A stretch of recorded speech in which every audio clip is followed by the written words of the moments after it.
Welcome back to the next word that we have, which is justified. Justified and justify mean being made right. It's also coming from the base word of just. So thinking of justice, justified, acceptable, made right. So whenever we read in the scriptures and we're saying you were justified, we're saying you were acceptable, you were made right with God. We also hear the big word justification, which is basically the same thing, but we're thinking of Jesus.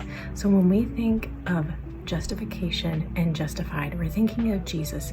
Jesus was the one who is acceptable to God. He was the one who was right with God from the beginning. When he went and died on the cross and he took on our sins and then he resurrected from the dead, we became justified. We became made right with God because Jesus gave us his justification.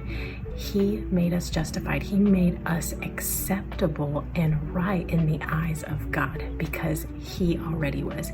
He was justified in everything that he said and did. It was acceptable, it was pure, it was perfect before God.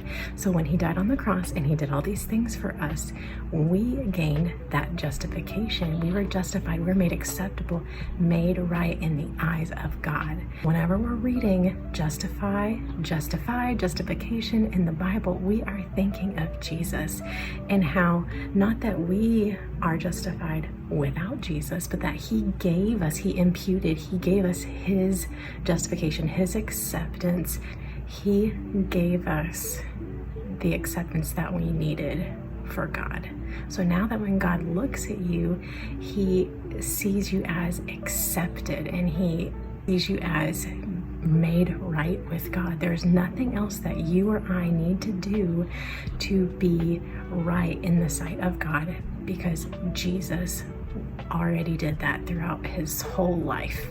That's what I want you to be encouraged by and be refreshed by, is that you are already justified because of Jesus. If you already knew that, wonderful. If you did not, please, you are totally welcome here, and please be refreshed if you have not looked up some of these biblical terms. So please follow along as we continue the series, and I'll have a new one coming up for you shortly. Thanks.